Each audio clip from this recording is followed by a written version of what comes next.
Kami nanti akan mempersiapkan pledoi dan kami akan menyiapkan pembelaan kami dengan semaksimal mungkin berdasarkan fakta-fakta di persidangan, berdasarkan keterangan saksi-saksi dan ahli, dan kami yakin bahwa fakta-fakta persidangan itu justru membuktikan bahwa Cari Chandra tidak bersalah.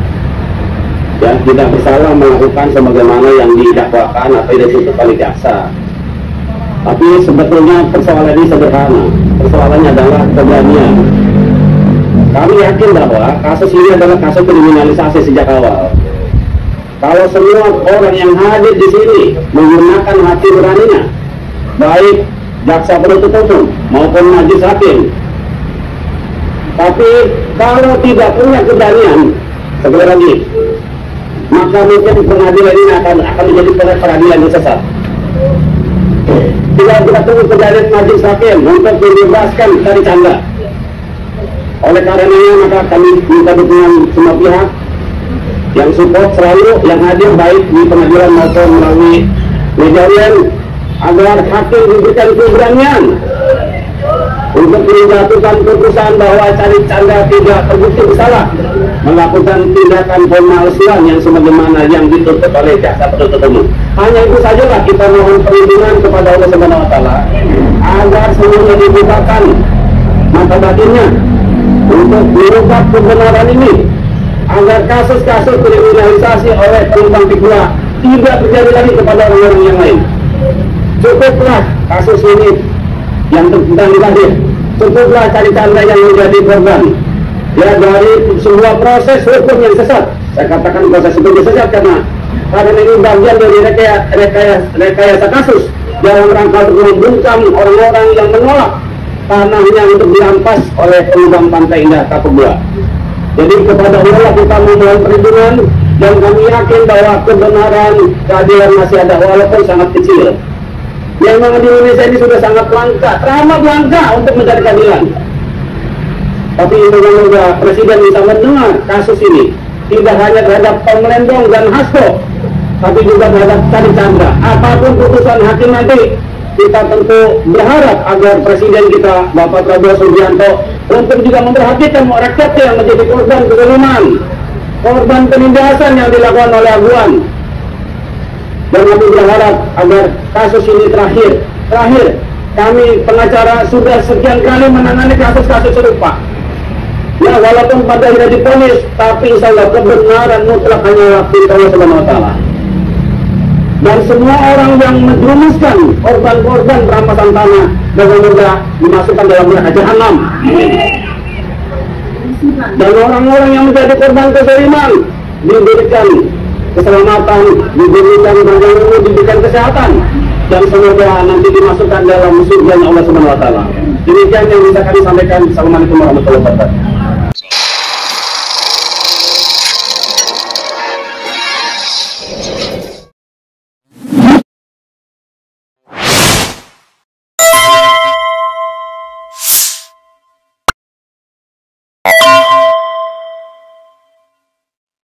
Assalamualaikum warahmatullahi wabarakatuh, sobat RH sekalian. Jumpa lagi kita di channel yang keren ini, keren jadas ya sobat RH sekalian. Saya mau membahas soal vonis ya, bukan vonis ya, tuntutan yang dikenakan kepada korban PIK2 Cari Chandra. Dan saya sudah terhubung dengan lawyernya, yaitu Gufroni dari Muhammadiyah. Halo bro. Ya, Assalamualaikum. Waalaikumsalam warahmatullahi wabarakatuh. Jadi 5 tahun ya, tapi sebelumnya saya bacakan dulu beritanya ya, nanti Anda tinggal tambahkan yang hal-hal yang barangkali perlu tambahkan. Tadi kita sudah juga putarkan klip video Anda tadi ya, menuntut supaya majelis hakim Pengadilan Negeri Tangerang yang memeriksa dan mengadili perkara ini memutuskan menyatakan terdakwa Charlie Chandra, anak dari Sumita Chandra, terbukti secara sah dan meyakinkan bersalah melakukan tindak pidana telah membuat surat palsu atau memalsukan surat yang dapat menimbulkan sesuatu hak, perikatan atau pembebasan utang atau yang diperuntukkan sebagai bukti daripada sesuatu hal sebagaimana yang didakwakan dalam dakwaan pasal 263 ayat 1 junto pasal 55 ayat 1 ke 1 KUHP. Ini pasal yang dilaporkan untuk Jokowi. 2. Menjatuhkan pidana penjara terhadap terdakwa selama 5 tahun dikurangi selama terdakwa berada dalam tahanan dengan perintah agar terdakwa tetap ditahan. 3. Menyatakan barang bukti berupa 1 lembar surat kuasa tanggal 9 Februari 2023 dan seterusnya dipergunakan menyatakan barang bukti berupa dipergunakan dalam perkara Sukamto SH MKN. Kemudian 4. Menetapkan kepada terdakwa supaya membayar biaya perkara Rp2.000. Ini enggak bercanda ya, 2.500. Itu apa iya itu perlu dibayar segitu ya? Ya, saudara sekalian, itu tadi, dan ini ada berita dari media massa ya. Sayang sekali kadang-kadang terlalu banyak kasus kita lupa ya mengontrol kasus-kasus yang ada di depan kita. Ada banyak ketidakadilan terjadi ya. Oke, ini beritanya adalah JPU tuntut terdakwa Charlie Chandra hukuman penjara 5 tahun pada kasus dugaan pemalsuan ya surat. Portal desa.co yang memberitakan ya. Coba kita bacakan, nanti Anda lihat apakah lengkap atau kurang atau salah ya. Pordes Tangerang, Jaksa Penuntut Umum JPU menuntut terdakwa Charlie Chandra hukuman pidana penjara selama 5 tahun pada sidang lanjutan perkara dugaan pemalsuan surat di PN Tangerang 5 Agustus 2025 hari ini. Kami Jaksa Penuntut Umum menuntut supaya Majelis Hakim Pengadilan Negeri Tangerang memutuskan untuk menyatakan terdakwa terbukti secara sah dan meyakinkan bersalah melakukan tindak pidana membuat surat palsu, kata JPU. Menurut JPU, perbuatan terdakwa telah merugikan PT Mandiri Bangun Makmur, ini PT yang terafiliasi dengan Aguan ya? Ya. Sebesar 270 juta atau setidaknya lebih dari 2,5 juta. Luar biasa kalau setidaknya.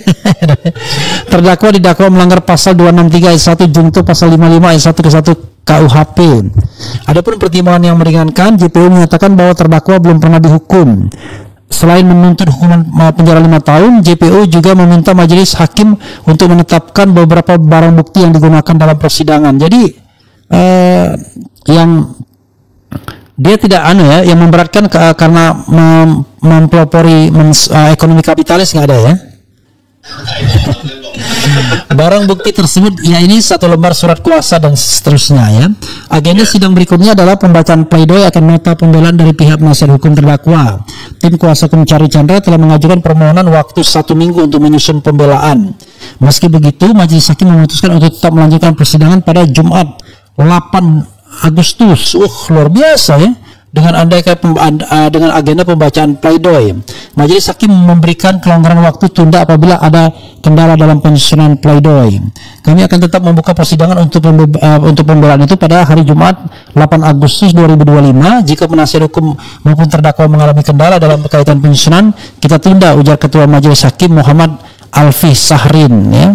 Ini kira-kira majelis hakimnya ini kira-kira seperti majelis hakim Tom Lembong nggak ini? Penundaan tersebut hanya dapat diberikan hingga Selasa 12 Agustus dan merupakan penundaan terakhir. Setelahnya agenda replik dan duplik akan segera dilanjutkan. Oke, silakan. Pertanyaan saya adalah apakah Anda akan mengajukan pledoi hari Jumat atau hari Selasa? Silakan, teruskan. Ya. Oke, terima kasih Bang. Memang tadi kami sampaikan bahwa kami minta waktu 1 minggu ya. Hari Selasa seperti kita minta, tetapi hakim tetap berpatokan kepada jadwal yang sudah ditetapkan hari Jumat depan. Jadi tetap nanti Jumat kita tetap hadir. Nah, soal nanti Jumat depan, Jumat ini. Iya, Jumat ini maksud saya, ini kan Selasa ya, Selasa, Rabu, Kamis, Jumat. Ya, bukan Jumat depan tapi Jumat ini. Oke, ya siap. Jadi intinya sidang itu kan 1 minggu itu 2 kali ya, Selasa dan Jumat. Oke. Jadi kalau nanti Jumat kita tidak siap atau belum siap, maka nanti sidang itu Jumat ditunda, lanjut nanti sidangnya hari Selasa depan. Gitu untuk pembacaan pledoi, dan itu adalah hari terakhir. Jadi tidak ada kesempatan berikutnya untuk kita bisa minta penundaan ulang. Gitu kira-kira, Bang. Oke, apa komentar Anda mengenai tuntutan 5 tahun penjara, dan tolong flashback kepada kita untuk mengetahui apa yang terjadi sesungguhnya.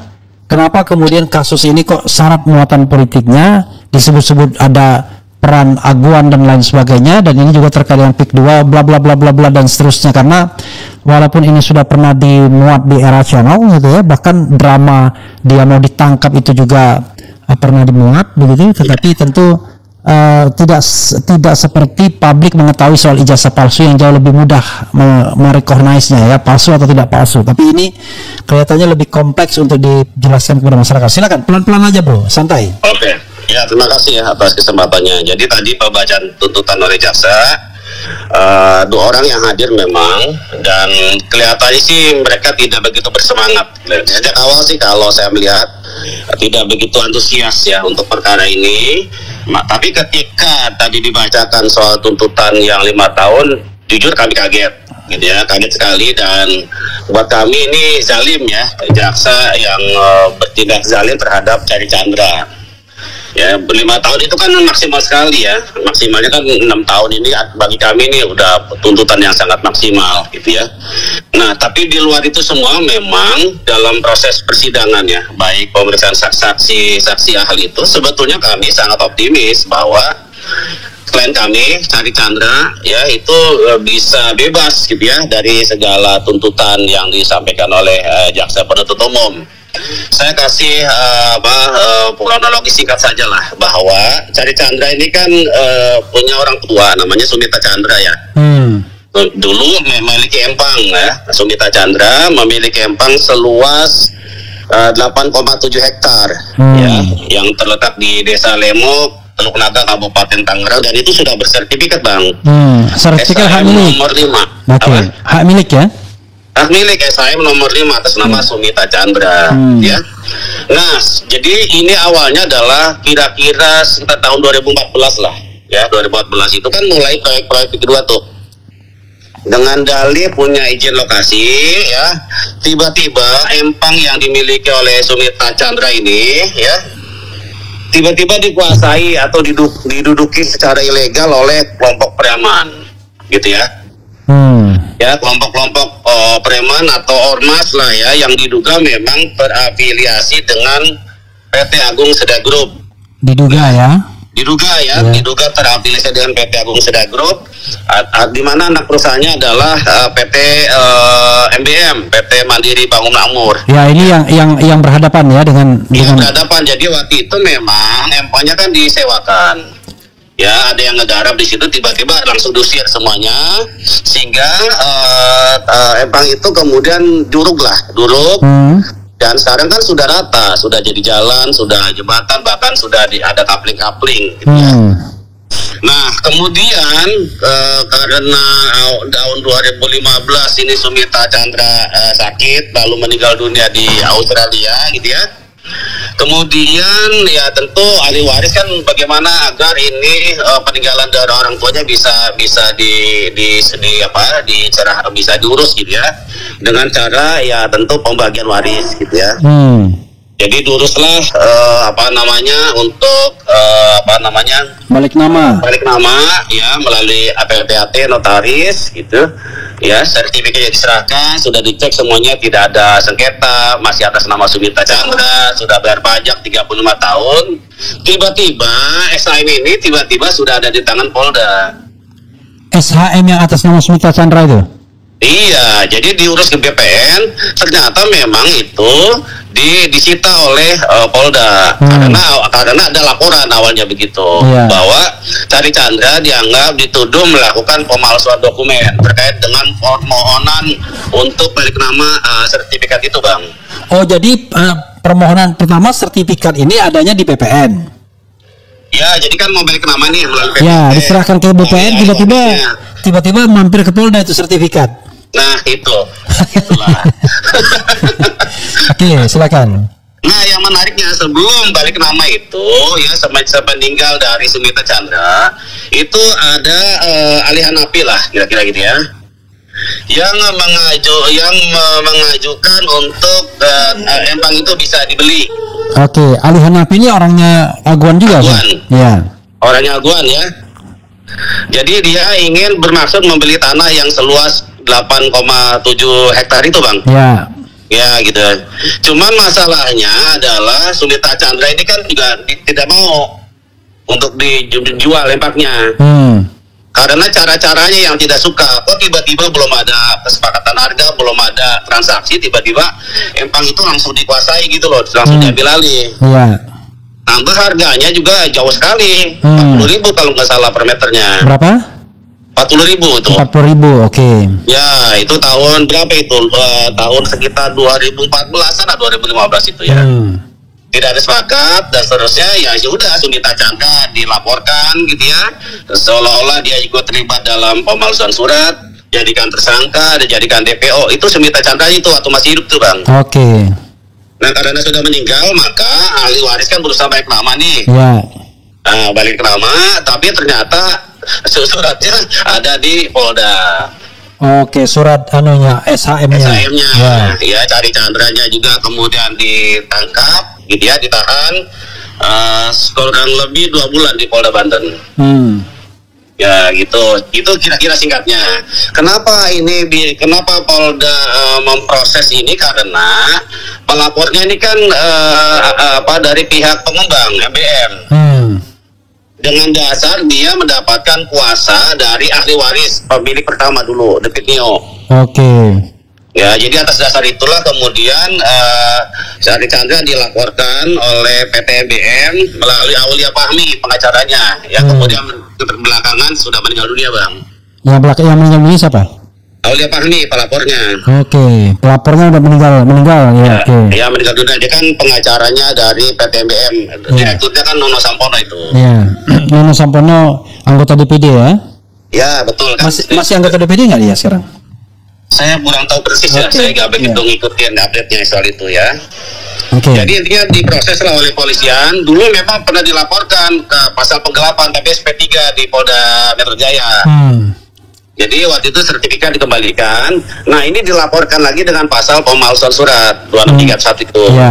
Dan itu dilimpahkan ke Polda Banten. Jadi terakhir memang ini yang menangani adalah dari Polda Banten.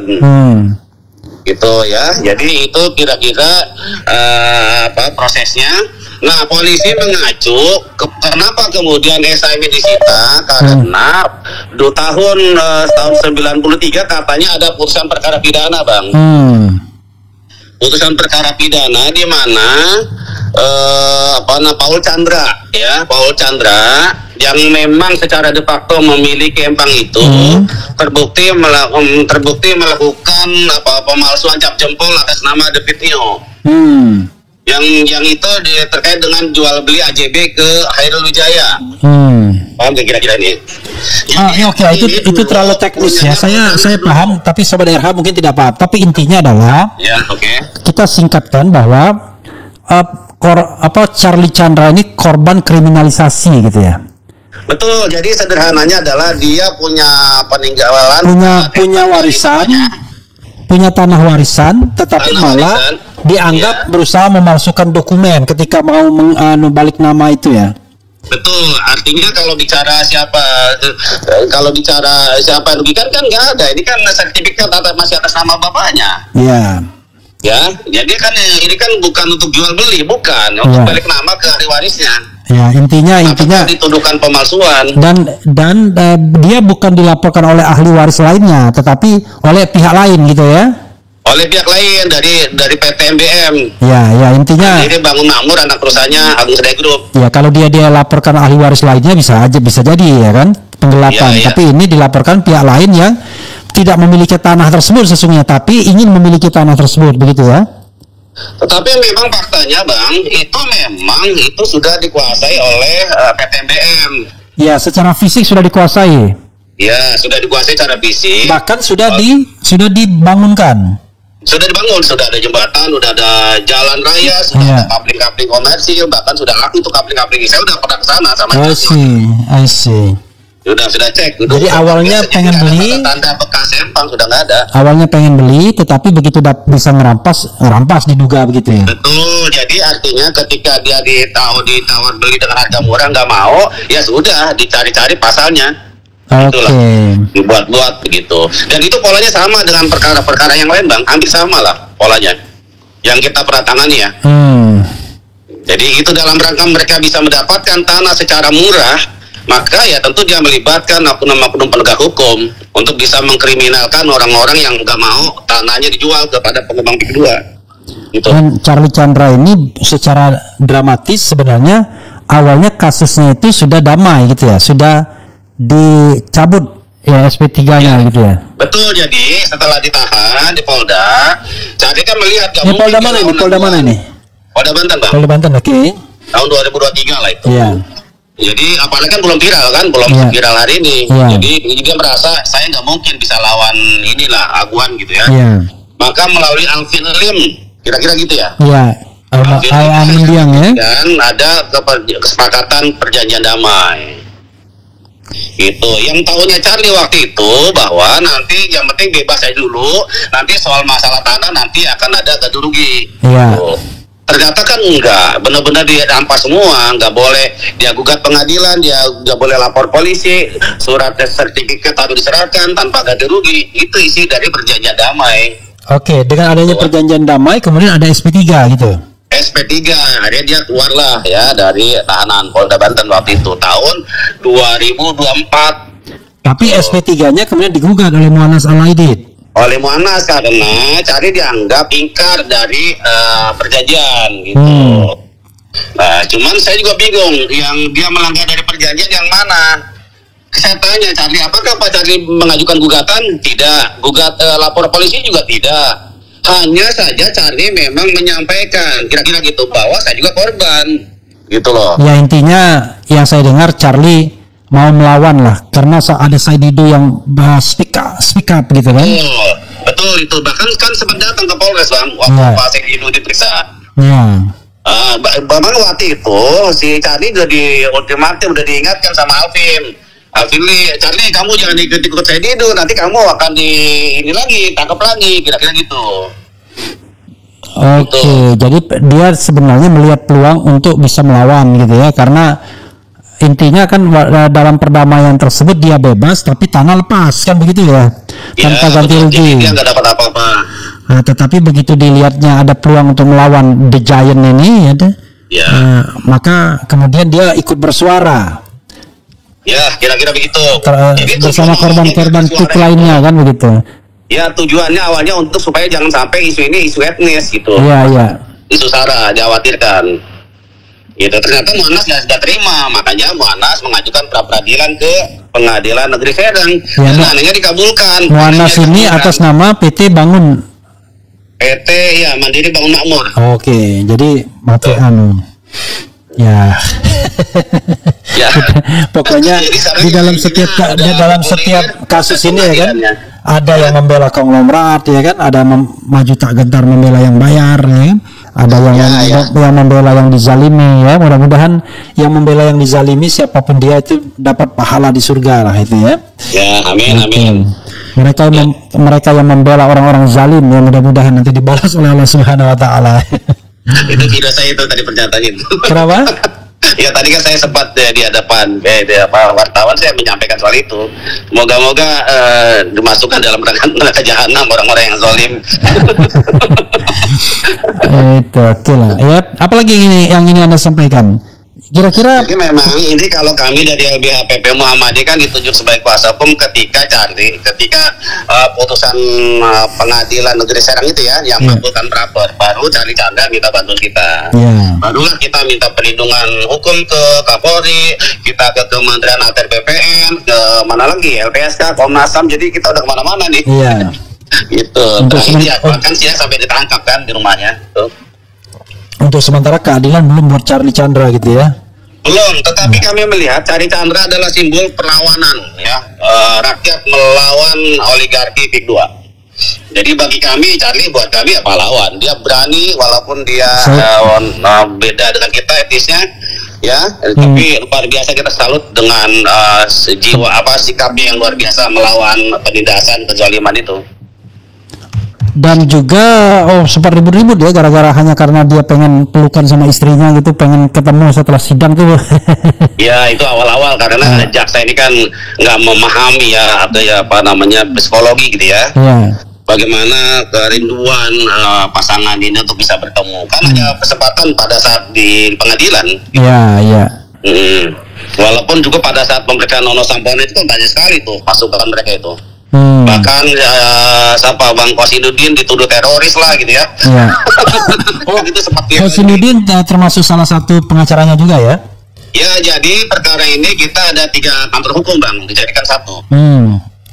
Jadi satu, tapi kemudian untuk teknis surat menyurat atas nama LBH Muhammadiyah. I see. Iya. Oke, silakan, apa yang ingin Anda sampaikan nanti pada saat pembelaan nanti, atau nota pembelaan atau pledoi?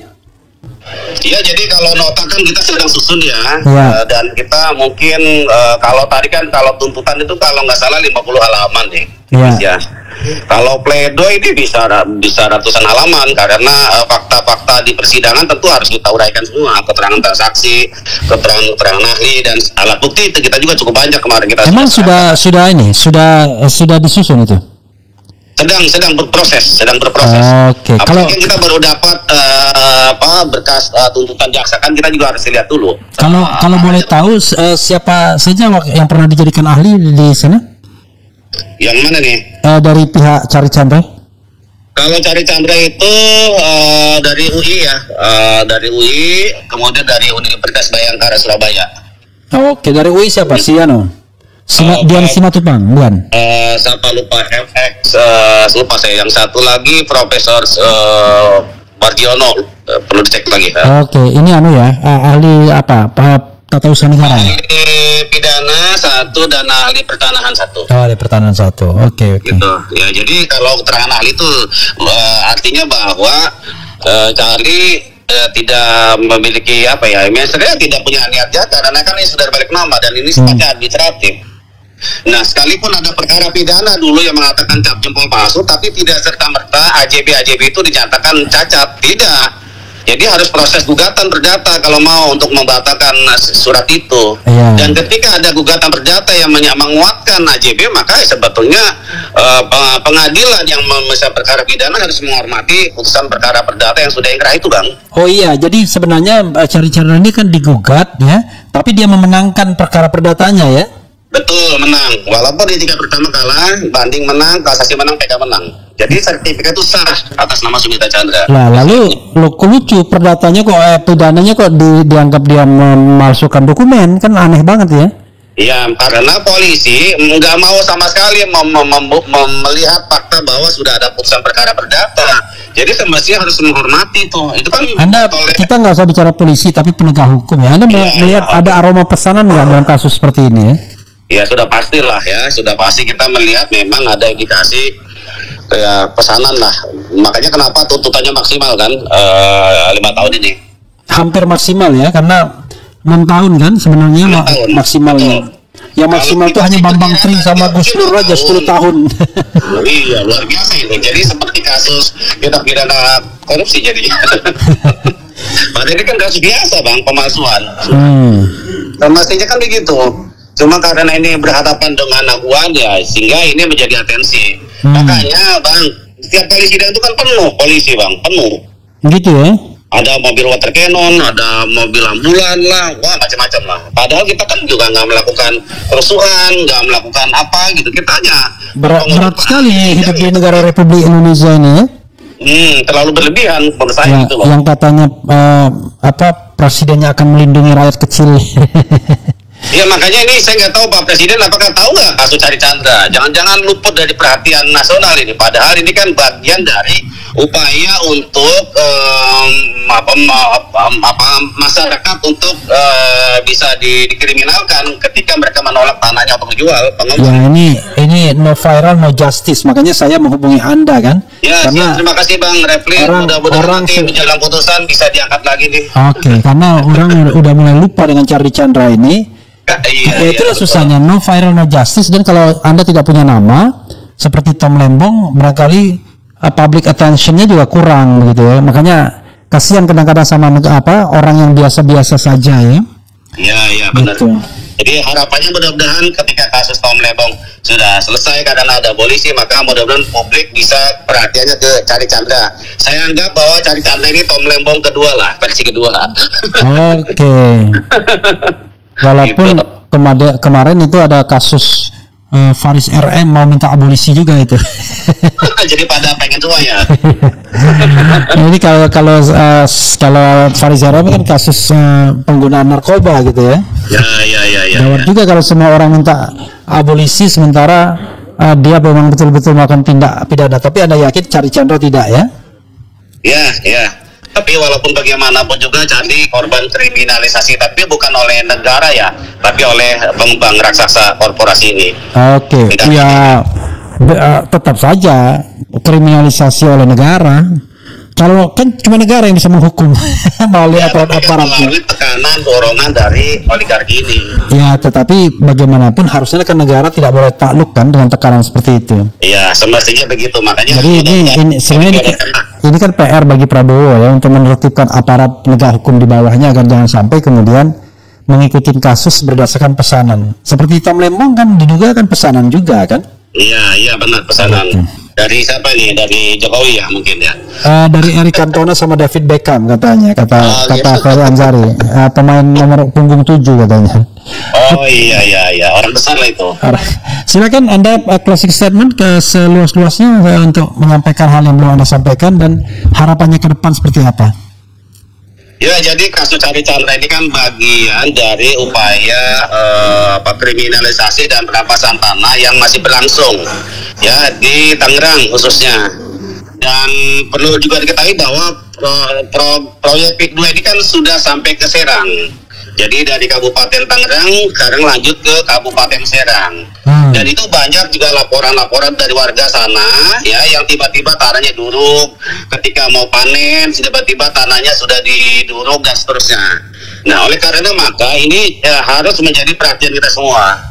Kita berharap agar kasus dulu misalnya soal isu pagar laut juga menjadi pengingat bahwa ternyata perampasan laut atau bagian dari reklamasi juga menyasar kepada tanah-tanah milik masyarakat baik berupa sawah maupun empang. Dan kita berharap bahwa kasus Charlie Chandra adalah kasus yang terakhir. Tidak boleh lagi ada kasus-kasus yang berupa kasus perampasan tanah, kriminalisasi. Kalaupun pengembang mau beli tanah ya tentu harganya sesuai kesepakatan, tidak boleh sepihak, apalagi dengan harga yang sangat murah. Kalau tidak mau ya langsung pakai oknum aparat penegak hukum.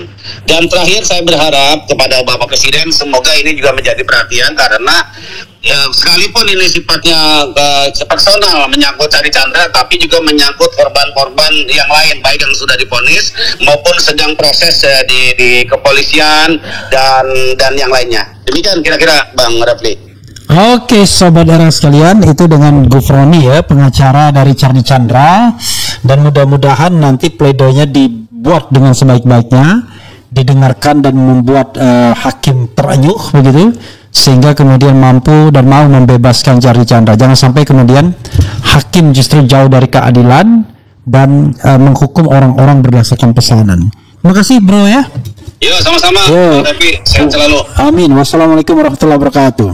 Waalaikumsalam warahmatullahi. Ya, saudara sekalian, itu dengan Gufroni tadi.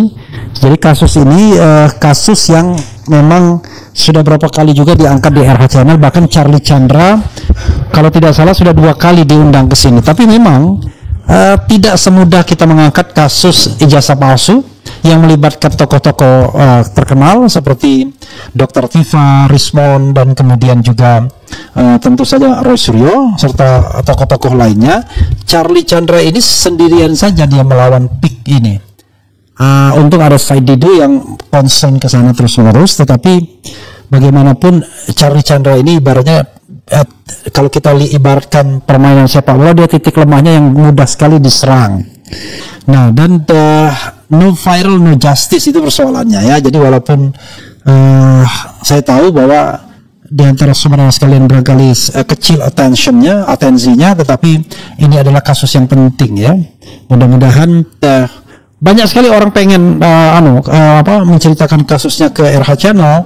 Tidak semua hal yang bisa kita beritakan sepanjang kita belum tahu kasusnya seperti apa. Kadang-kadang kasus pribadi saja, tetapi ini bukan sekedar kasus pribadi, ini mewakili sebuah perjuangan untuk keadilan ya di Republik Indonesia ini, bahwa tanah tidak seharusnya dirampas oleh the giant pengembang, sehingga tanah di Republik Indonesia ini dikuasai oleh orang-orang yang secara ekonomi kuat, padahal harusnya tanah untuk rakyat ya, bukan tanah untuk konglomerat begitu ya. Wassalamualaikum warahmatullahi wabarakatuh. Keren. Yeah.